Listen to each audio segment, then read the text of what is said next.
Episode की शुरुआत में दिखाते हैं कि फैंग अपने फैमिली मेंबर से बात कर ही रहा होता है कि तभी वहाँ पर चिंगचैन पैलेस का लॉर्ड आकर उससे मिलने के लिए कहता है। इसलिए फैंग उनके पास जाकर उससे मिलने का कारण पूछकर सोचता है कि मैंने सुना कि चिंगचैन पैलेस का मास्टर हमेशा सिमुलेशन में ही रहते हैं, ये दुनिया का अफेयर से दूर रहते हैं, लेकिन फिर भी मुझसे मिलने के लिए आ गए हैं। इसका मतलब जरूर कुछ बहुत ही बड़ा हो गया होगा, इसलिए ये मुझसे फिर भी मिलने के लिए आ गए हैं। वहीं पर चिंगचैन पैलेस का लॉर्ड उससे देखकर उससे कहता है कि क्या तुम्हें मिथ और लेजेंड में विश्वास है।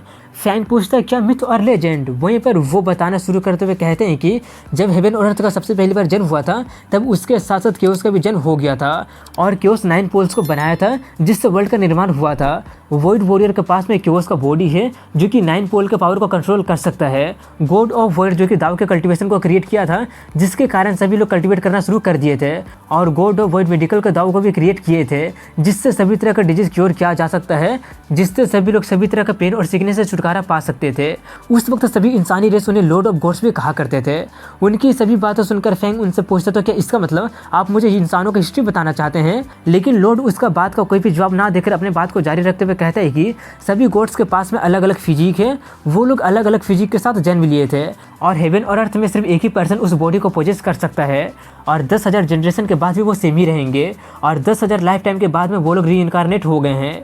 उसकी सभी बातें सुनकर फैंग कहता है कि मुझे तो लगा था कि वॉइड गॉड ही यूनिक फिजिक वाला था, सिर्फ एक ही पर्सन दुनिया में एग्जिस्ट कर सकता है और 10,000 लाइफ टाइम के बाद ही दोबारा आ सकता है। मुझे लगा नहीं था कि सभी तरह के डिवाइन बॉडी सेम ही होंगे। वहीं पर वो अपने बात को जारी रखते हुए कहता है कि मिथोलॉजिकल पीरियड के टाइम में उस वक्त में एक कैलेमिटी उत्पन्न हो गया था जो कि सभी लोगों को खाकर अपने पावर को बढ़ाते रहता था और आखिर में वो इनविंसिबल पावर को भी पोजेस कर लिया था और वो दुनिया का सबसे बड़ा इविल क्रिएचर भी बन गया था और वो सभी लिविंग क्रिएचर को जीना बहुत ही ज़्यादा मुश्किल कर दिया था। वो तो काफ़ी सारे रेसेस को जड़ से भी ख़त्म करके रख दिया था और कोई भी उसे सप्रेस नहीं कर पा रहा था, यहाँ तक कि सभी रेसेस को गॉड्स भी उसके अगेंस्ट काफ़ी ज़्यादा पावरलेस हो गए थे। इसीलिए आखिर में लॉर्ड ऑफ वॉइड को पर्सनली एक्शन लेना पड़ गया था और वो उसे सील करने में सफल हो गए थे और तब से दुनिया में शांति कायम हो गया है। लेकिन अब वो कैलेमिटी ट्रैप से बाहर निकल गया है और वर्ल्ड में दोबारा एंट्री करने वाला है। उसकी बात सुनकर फैंग काफ़ी ज़्यादा हैरान रह जाता है और छू यान की बात को याद करते हुए सोचता है तो लगता है कि वो इसी के बारे में बातें कर रही थी। वहीं पर वो आगे कहते हैं कि कैलेमिटी आ रहा है और सिर्फ लॉर्ड ऑफ वॉइड उसे रोक सकता है। वो सब सुनकर फैंग कहता है तो लगता है कि आपको मेरा आइडेंटिटी के बारे में पता चल ही गया है, तो ये कैलेमिटी एग्जैक्टली कब अपीयर होगा। ये बोलकर वो सोचते हैं कि अगर सिर्फ लॉर्ड ऑफ वॉइड ही उसे सप्रेस कर सकता है तो इसका मतलब जब वो कैलेमिटी आएगा तो सबसे पहले मुझ पर ही अटैक करेगा। लेकिन मैं अभी तक ग्रोन अप नहीं हुआ हूँ और मेरा अभी का स्ट्रेंथ से मैं उसका बिल्कुल भी मैच नहीं हो सकता हूँ। तभी पैलेस मास्टर उससे कहता है मुझे नहीं पता। ये सुनकर फैंग काफ़ी ज़्यादा शॉक्ड हो जाता है। वहीं पर वो अपने बात को पूरा करते हुए कहते हैं कि फ्यूचर अनप्रिडिक्टेबल है, मैं सिर्फ धुंधला धुंधला कुछ देख सकता हूँ, लेकिन अगर कैलेमिटी सच में पूरी तरह से बाहर निकल जाएगा तो मैं एडवांस में प्रेडिक्ट कर पाऊंगा। इतना बोलकर वो उसे एक जेड दिखाते हुए कहता है कि अगर कैलेमिटी आने वाला रहेगा तो मैं इसे क्रश कर दूंगा। अगर ये जेड टूट जाता है तो कैलेमिटी का आने का टाइम मैक्सिमम 5 साल होगा और मिनिमम 2 साल होगा। वो सब सुनकर फैंग थैंक्स बोलकर वो जेड उससे ले लेता है। तभी वो वहाँ से जाते हुए कहता है कि अब मैं तुम पर काउंट कर रहा हूँ। बाय द वे उस शूजन लड़की से ये कह देना कि अब वो ग्रोन अप हो गई है और अब से वो अपने खुद के पाथ पर चलेगी। उसे जाता देखकर फैंग उस जेट को देखते हुए सोचने लगा होता है कि अभी भी मेरे काफ़ी सारे रिलेटिव और दोस्त हैं जिन्हीं की मेरे प्रोटेक्शन का ज़रूरत है, मुझे जल्दी से कैलेमिटी के आने से पहले ग्रोन अप होना पड़ेगा। तभी वहाँ उनके सभी गर्लफ्रेंड आकर उससे पूछने लगे होते हैं कि क्या हुआ। फैंग उनसे कहता है कि मुझे कुछ टाइम के लिए जाना पड़ेगा। ये सुनकर यान किंग थोड़ी सी दुखी होकर कहने लगी होती है तुम कहाँ पर जा रहे हो, क्या हम तुम्हें कंपनी दे सकते हैं। फैंग कहता है मुझे माफ़ करना लेकिन मैं तुम लोगों को अपने साथ नहीं लेकर जा सकता हूँ और वैसे भी तुम लोगों को तुम्हारा अपना अपना काम भी करना है। क्योंग और वान से तुम लोगों को जल्दी से श्वानदेन पैलेस लौटकर सेंट ट्रेक में पहुंचना पड़ेगा। यान किंग तुम्हें तुम्हारे यान फैमिली में लौट जाना चाहिए क्योंकि तुम्हारा फैमिली हमारे फैमिली से काफ़ी अच्छा कल्टीवेशन रिसोर्सेज को प्रोवाइड कर सकता है। ज़्यादा चिंता मत करो, मैं जल्दी लौट आऊँगा। और यूनिंग तुम पिल दाव को पढ़ाई करना जारी रखो, तुम्हारे टैलेंट के दम पर तुम जल्दी ही सेंट ट्रेक में पहुँच जाओगी। उसकी सभी बातें सुनकर वो लोग उससे पूछने लगे होते हैं और तुम कहाँ पर जा रहे हो। फैंग कहता है कि मैं वांग के साथ एक बार और बीस्ट गॉड टेम्पल जाकर अपने सुप्रीम बॉडी को और ज़्यादा ताकतवर बनाऊंगा। ये बोलकर वो वहाँ से चला जाता है। इसके बाद अगले सीन में दिखाते हैं कि वो दोनों हंगमिंग रिलम का बीस्ट गॉड टेम्पल के बाहर पहुंच गए होते हैं और वो लोग बातें करते हुए आगे बढ़ ही रहे होते हैं कि तभी अंदर में से अजीब अजीब आवाज़ें सुनाई देने लगी होती है, जो सुनकर वो लोग थोड़े से चौंक जाते हैं और देखने जाने लगे होते हैं। लेकिन उनके एंटर करने से पहले गेट कीपर उन दोनों को रोक देता है। उन्हें देखकर फैंग सोचता है कि बीस्ट गॉड सिटी होने का वर्दी है, यहाँ तक कि गार्ड भी मार्शल एम्परर के लेवल में है।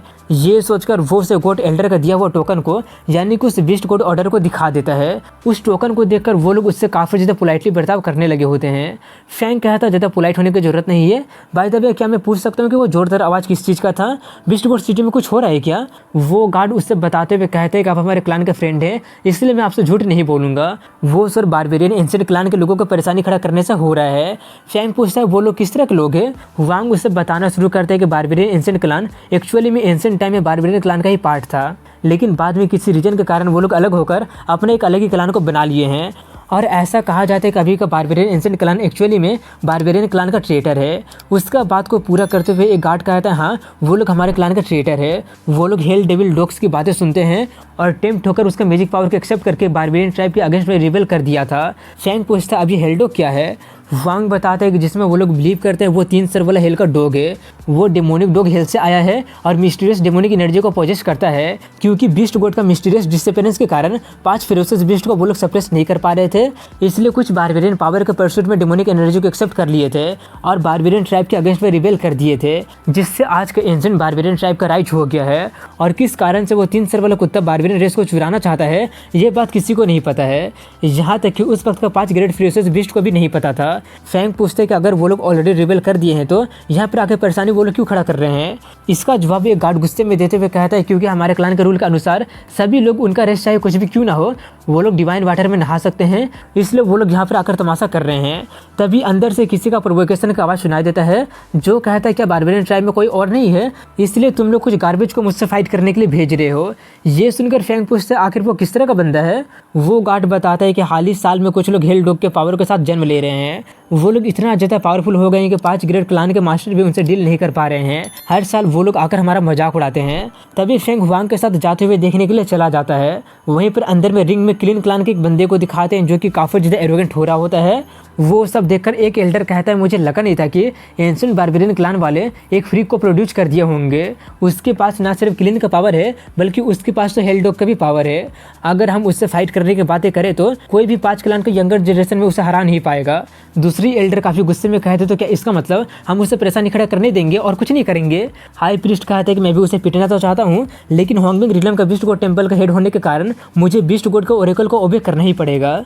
वहीं पर रिंग में दिखाते हैं जहाँ पर एक बंदा उसे फाइट करने के लिए जाता है, लेकिन वो क्लीन बंदा एक ही पंच में उसे खाने पीने पर देते हुए कहता है कि लगता है कि बारबेरियन क्लान में और कोई नहीं बचा है, इसलिए तुम लोग बार बार गार्बेज को ही भेज रहे हो।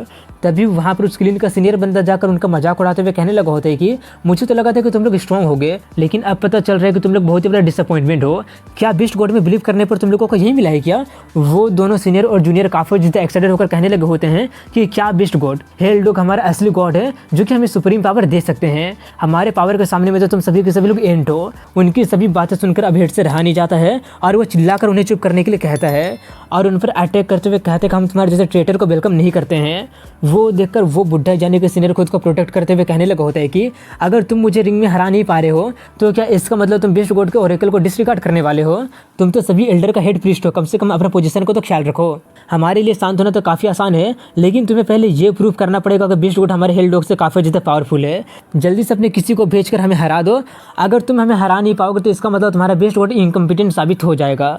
उनकी बातें सुनकर वहाँ पर मौजूद सभी लोग उसे बुरा भला और ट्रेटर कहने लगे होते हैं। उनकी बातें सुनकर वो बुढ़ा काफ़ी ज़्यादा खुश होकर कहता है कि यहाँ तक कि 5 ग्रेट बीस्ट क्लान के चीफ भी यहाँ पर आ गए हैं, लेकिन फिर भी कोई कैपेबल हमसे फाइट करने के लिए भेज क्यों नहीं पा रहे हो? जैसे ही वो बंदा ये बात कहता है कि तभी वहाँ पर फैंग उसके पीछे आकर कहता है कि तुम अभी दूसरे के टेरिटरी में हो क्या? तुम्हें नहीं लगता कि तुम्हें थोड़ा सा पोलाइट होना चाहिए? फैंग को देखकर वो बंदा काफ़ी ज़्यादा हैरानी से पूछने लगा होता है कि कौन हो तुम? फैंग को देखकर बाकी के लोग भी कहने लगे होते हैं कि उसका जो ऑरा निकल रहा है उससे तो यही पता चल रहा है कि वो तो इंसान रेस का है, लेकिन आखिर के इंसानी बंदा बीस्ट गॉड सिटी में कैसे आ गया है? वहीं पर फैंग के कमर में लटका बीस्ट गॉड ऑर्डर को देखकर हेड काफ़ी ज़्यादा शॉक्ड हो जाता है और सोचता है कहीं ये वही इंसानी टीनेजर तो नहीं है ना जिसके बारे में र्यूमर ये कह रहे हैं कि उसके पास 5 डिवाइन बीस्ट का पावर उसके पास है। वहीं पर रिंग में दिखाते हैं जहाँ पर फैंग का प्रोवोकेशन सुनकर वो क्लीन बंदा काफ़ी ज़्यादा भड़क गया होता है और उस पर अटैक करने लगता है। उससे काउंटर करने के लिए फैंग भी उस पर अटैक कर देता है, जिससे उनका पंच एक दूसरे से टकराने से वो क्लीन बंदा ही कुछ कदम पीछे फेंका जाता है, जो देखकर सभी लोग काफ़ी ज़्यादा हैरान रह जाते हैं और उसी के बारे में बातें करने लगे होते हैं। और और कुछ लोग हेड से पूछने लगे होते हैं कि आखिर वो यंगमैन कौन है। हेड प्रिस्ट काफ़ी ज़्यादा एक्साइटेड होकर कहने लगे होते हैं कि वो फेंग हाउ है, बीस्ट गॉड ने हमें अभी तक अबेंडन नहीं किया है। वहीं पर किलियन को दिखाते हैं जो अपना हाथ देखकर काफ़ी हैरानी से कह रहा होता है कि आखिर उसका जैसे एक छोटा सा बच्चा मुझसे ताकतवर कैसे हो सकता है। ये बोलकर वो काफ़ी ज़्यादा गुस्सा हो जाता है और फिर और ज़्यादा ताकत से हमला करने के लिए जाने लगता है। और इसी के साथ यहीं पर इस एपिसोड की एंडिंग हो जाती है। तो मिलता हूँ कल अगले वीडियो में, तब तक के लिए वीडियो को लाइक कमेंट शेयर के साथ चैनल को सब्सक्राइब जरूर कीजिएगा। तब तक के लिए हैव अ गुड डे।